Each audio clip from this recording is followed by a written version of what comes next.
Na Prever FM, você começa o dia bem informado.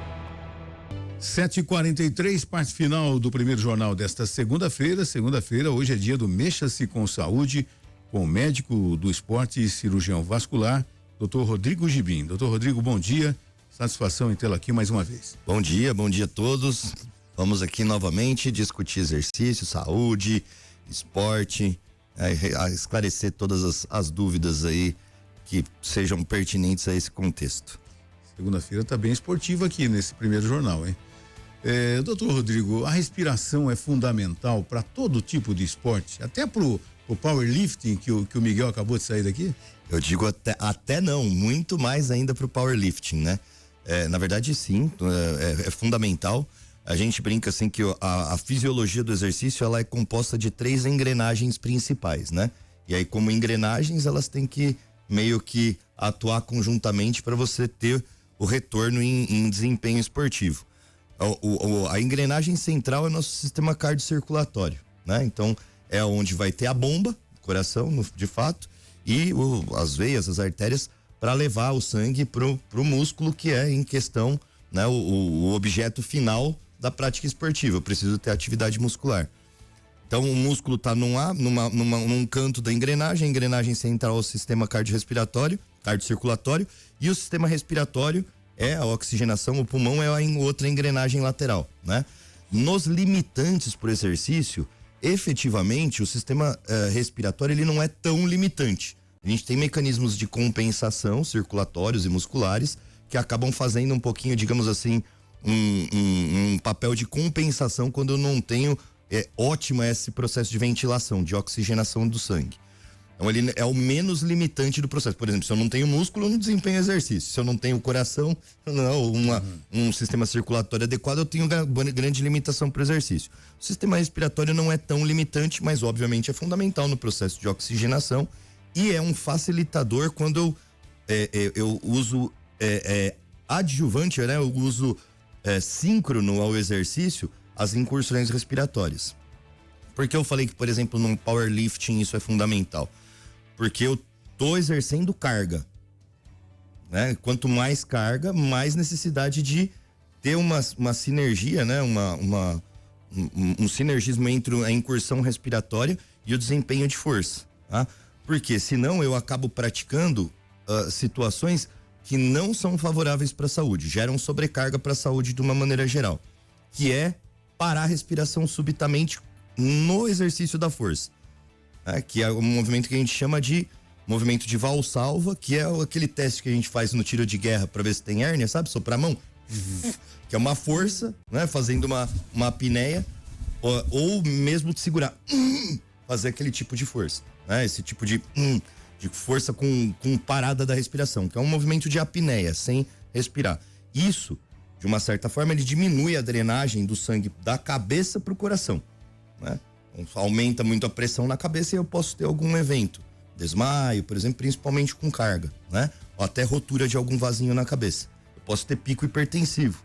Então é um comportamento muito deletério para quem tem pressão alta, né? Tá fazendo musculação, o cara é hipertenso, não tomou os medicamentos, ou não toma regularmente os medicamentos, ou a pressão não controla os medicamentos e faz esse tipo de comportamento, trava a respiração quando faz força, né? Então aumenta muito a pressão na barriga, consequentemente tem mecanismos para aumento da pressão arterial, também pode ter algum evento lá, um pico hipertensivo, alguma possibilidade de um rompimento de algum vasinho na cabeça.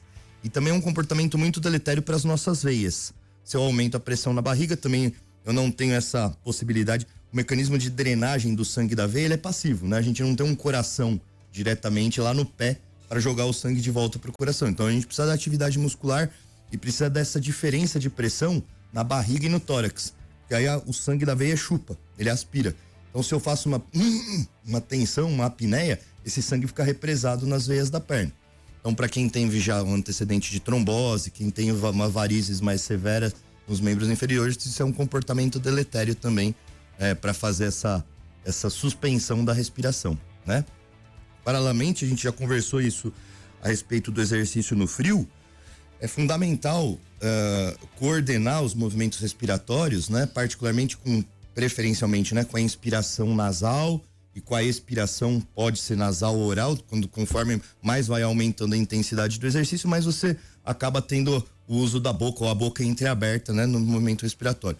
Mas sempre preferencialmente puxar o ar, fazer a inspiração pelas narinas, porque tem mecanismos de aquecimento do ar, né? Tem os pelinhos, tem os cornetos, né? Que é onde tem os desvios de septo e tudo, tem bastante circulação. Na hora que o ar passa por ali, ele esquenta e vai pro pulmão já mais quentinho, né?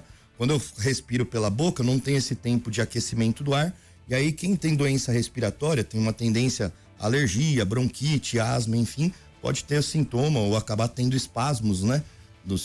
Nos brônquios, e aí não conseguir ventilar adequadamente, ter uma fadiga precoce com o exercício.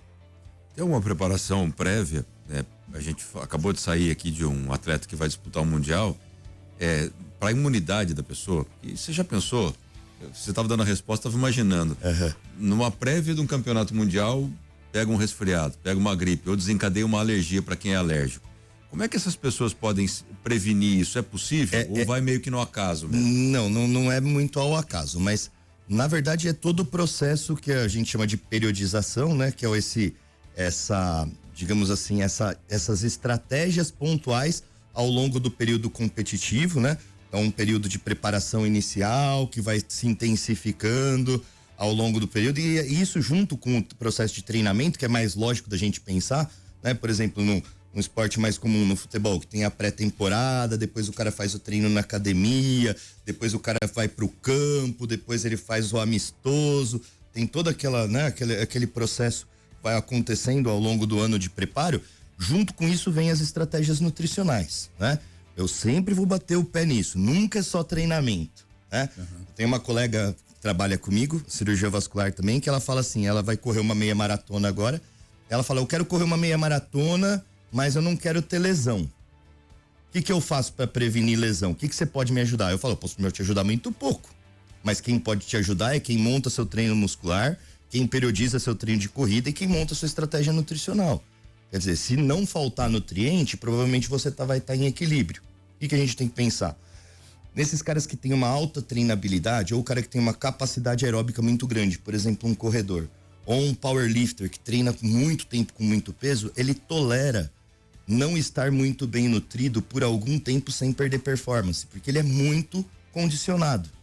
Então ele pode ficar voando baixo ali no aporte nutricional, sem o músculo lesar, sem ele não conseguir progredir peso, mas é o que eu falo, se não tiver o combustível adequado, a conta vem em algum lugar. E o que prolifera muito no nosso corpo é as células do sistema imunológico, elas demandam muito gasto energético.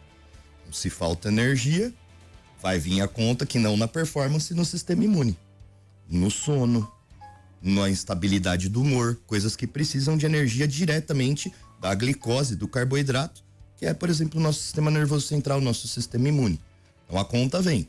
Então pode acontecer num período pré-competição? Pode, não é tão comum, porque geralmente ele está no pico de performance dele, principalmente se tem uma equipe de saúde estruturando esse atleta, né? O pico de performance é para competição, mas geralmente acontece no pós-competição, porque ele fica espoliado, né? Principalmente quando tem provas sequenciais, como ele falou, né? Powerlifter são levantamentos essenciais, então começa com agachamento, depois supino, depois terra, enfim, são levantamentos essenciais, quer dizer, são provas sequenciais. E às vezes o grande problema ali, peri-competição, ele chega bem para a competição, para a data da competição, só que nos limiares, nas vésperas da competição, ele tem, por exemplo, que bater peso na categoria de peso. E aí ele tá acima, porque ele tava no pico de performance. Aí tem que fazer aquelas loucuras que a gente vê no atleta de luta, por exemplo. Começa a dormir enrolado no plástico, faz sauna, faz não sei o que lá. Aí fica uma desidratação, faz dieta restritiva demais. E aí vai comprometer depois do período competitivo, que ele dá tudo dele, né? Afinal é a competição, vai pelo motivacional, por tudo que foi feito. O sistema imune cai em resposta. E isso a gente chama mesmo uma janela de oportunidade para infecção. Por isso que é muito comum infecção urinária, infecção respiratória, depois de grandes provas, maratona, triatlo, né, corridas de meia maratona ou competições desse tipo mais intensas. Doutor Rodrigo, as pessoas, independente do esporte que praticam, os atletas, eles são condicionados, orientados, treinados com relação a saber respirar? Depende muito da equipe que coordena o atleta, né? E depende de identificar se essa incursão respiratória já não fez parte da educação esportiva do atleta. Quando ela tende a ser uma limitação, porque veja, quando eu não estou falando da população em geral, né, é o que eu disse das engrenagens, acaba não sendo o limitante principal. Mas vamos pensar num atleta olímpico, altíssimo rendimento. Todos eles são muito próximos em nível de treinabilidade, né, de nível muscular, de nível de desempenho esportivo. Então, pequenos detalhes são diferenciais. Quando você percebe que nos testes fisiológicos essa incursão respiratória não está muito boa, dá para você fazer treinamentos respiratórios específicos. Então, por exemplo, a gente tem um aparelhinho que chama Power Breath, que é um aparelhinho que te ensina a intensidade da respiração. Ele é um aparelho digital que ele mede o quanto você inspira, o quanto você expira e a força que você faz para isso. Então tem uma reeducação inspiratória, respiratória, né? A gente usa muito isso em clínica, né? A gente usa muito isso em pós-operatório. Vocês já devem ter visto cirurgia abdominal grande, às vezes, né? Vai visitar algum parente na Unesp, na Unimed, tem fisioterapeuta deixa lá do lado um aparelhinho que tem que puxar as bolinhas, né? Então, verdade. Então tem o que é o respiron. Então a gente faz esse exercício para ter um tônus diafragmático, trabalhar a musculatura respiratória e o paciente ficar sem possibilidades de ter áreas que não contraem adequadamente e que o pulmão possa ficar mais colabado e isso pode dar alguma infecção pulmonar. Então fazer essa expansão pulmonar completa, que pode ser limitada por conta da dor, por conta de ter aberto, né, a parede abdominal e tal, é fundamental nessa reabilitação total. Então, um cara que tem uma demanda respiratória muito grande, por exemplo, o atleta do endurance, da bike, da corrida, do triatlo, das escaladas, enfim, é interessante fazer um treino respiratório. Gibim, você me interessou. Eu tenho comigo, eu não aprendi a nadar até hoje e não aprendi a correr até hoje, porque eu não aprendi a respirar de uma forma diferente. A minha dificuldade no tentar correr e no tentar nadar é o respirar. Não é, a maior dificuldade é o respirar. Então, você está me dizendo que existe uma forma de eu treinar essa respiração para poder conseguir correr ou até mesmo nadar. É o que eu falei, assim, dificilmente, tirando no altíssimo rendimento, a respiração não é limitante. Não é limitante para corrida, não é limitante para natação. O que me falta é ar. Me falta vontade. Mas o que te falta provavelmente é condicionamento. Essa sensação de falta de ar ou essas dores desproporcionais, muita gente fala assim da famosa canelite, né? Geralmente é descondicionamento, não é a incapacidade de fazer o exercício. Quer dizer, se tem um exercício condicionante, começa a fazer um exercício progressivo. Nada um pouquinho um dia, vai coordenando o movimento, a respiração, depois nada mais um pouquinho outro dia. E aí você tem um condicionamento corporal total, né? Cardiorrespiratório, muscular, e aí você consegue vencer essa limitação. Mas, obviamente, a respiração faz parte, mas não é ela que te limita a correr ou a nadar.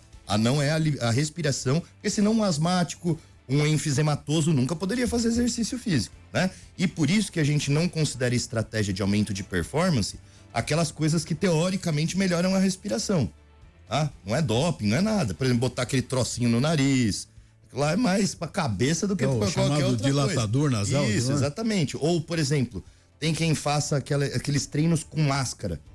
Sabe? Já viram já com uma máscara? Parece a máscara do Hannibal, assim. Verdade. Um negócio assim que teoricamente é um limitador de oxigênio. Para entrar menos ar e aquilo te dá mais dificuldade, aí teoricamente você fica mais eficiente para trabalhar com menos ar. Isso aumenta seu esforço respiratório, sem dúvida, mas isso não te condiciona mais. Isso, a literatura mostra que não é estratégia de condicionamento pra gente, tá? Diferente do quando você treina em ar rarefeito por condição pressórica. Por exemplo, treinar na altitude, isso é doping. Eu não posso, por exemplo, ir treinar lá em La Paz e depois vir correr na Praia Grande, tá? Isso não pode. Isso é um doping fisiológico, Existe um doping comportamental. Existe como que e é eles fácil de provar. Como que prova o negócio?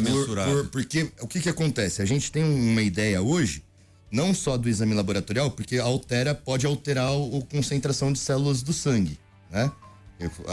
Quando você, depois de um tempo condicionante na altitude, o seu organismo entende que você tem pouco oxigênio e aí você sinaliza para sua medula que você precisa produzir mais células de sangue. Tá? Então o seu sangue fica mais concentrado, isso transporta mais oxigênio, né, para os músculos em atividade. Então essa alteração do exame de sangue, ela é uma medida fisiológica absoluta que a gente teve esse tipo de intervenção. Mas o que os caras, né, os fisiologistas fazem? Então poderia ter aquela ideia de vamos voltar um pouquinho antes de ter essa medida ou quando ela não fica tão clara que teve essa indução. Então, no atleta de alto rendimento, quando ele tem uma projeção internacional, a gente tem uma situação que chama passaporte biológico do atleta. O atleta é monitorado, ele não pode ficar longe sem falar onde ele está pelo período de 48, 72 horas. Então, ele tem tipo um GPS no celular, ou um relógio, algum dispositivo que ele é detectado. E aí, se é detectado fora do raio e ele não avisou, já é considerado doping comportamental. Eu não sabia disso, não. Então ele tem que avisar. Sempre assim. Mas por exemplo, cara que mora lá? O cara que mora lá, não, ele é completamente adaptado. Aí ele não tem condições de vantagem. Ele tá acostumado com aquela condição. Quando ele chega aqui... Normal. Porque aí pra ele fica esquisito correr aqui. O problema é você ser criado aqui, ter estímulo lá e voltar pra cá. É o que os atletas de futebol, normalmente Libertadores da América, sofrem, né? O problema aí é o ar rarefeito. E antes tinha aquela ideia de, por exemplo, quando a gente vai fazer um exercício, como que eu vou dizer, que possa ser mais programado, que tenha um tempo, um intervalo maior, a melhor situação nessa situação é a gente fazer um período que a gente chama de aclimatação, ou seja, você condiciona um pouco o seu corpo com aquela condição adversa. Por exemplo, o cara vai escalar uma montanha lá, então ele vai um mês antes, fica dormindo lá, acostumando com a situação, aí a demanda não fica tão alta, digamos assim, quando ele faz um esforço maior. No futebol, já teve várias situações, né? Teve uma situação que antes tentava, vai 2 semanas antes, vai tempinho antes, porque não tem muito caldo, né, de tempo. E aí viram que não adiantava muito. Então o que hoje tem sido feito? Se vocês repararem, o cara chega e já vai jogar. Chega no dia, justamente para não dar tempo. E aí óbvio que sente, mas talvez sinta menos do que se ficar 1-2 dias antes lá, só com falta de ar treinando, que não vai aumentar, não vai dar tempo de condicionar. Então é melhor ir na castigada, que fica muito mais da individualidade de cada atleta, dessa percepção de esforço, do que efetivamente julgar que vai alguns dias antes vai capacitar, condicionar toda a equipe. Então é uma condição adversa súbita, assim, né? E aí alguns sentem mais, outros sentem menos, e a coisa vai. Então a dificuldade principal, você não vê atleta desmaiando, né? Quando ele vai agudamente, assim, para jogar. Mas você vê algumas situações que o goleiro deixa entrar umas bolas que ele nem deixava, a zaga fica mais lenta, que não é só a condição do ar rarefeito, outra velocidade de bola, outra velocidade de jogo. Essas condições alteram, né? Alteram o chute, alteram a pressão de oxigênio sobre a bola, né? Então, exatamente. Tem outras variáveis de performance que acabam afetando mais aí. Dr. Rodrigo Gibim, mais uma vez, muito obrigado pela sua participação e até a próxima. Até a próxima. Você ouviu Primeiro Jornal Previr FM.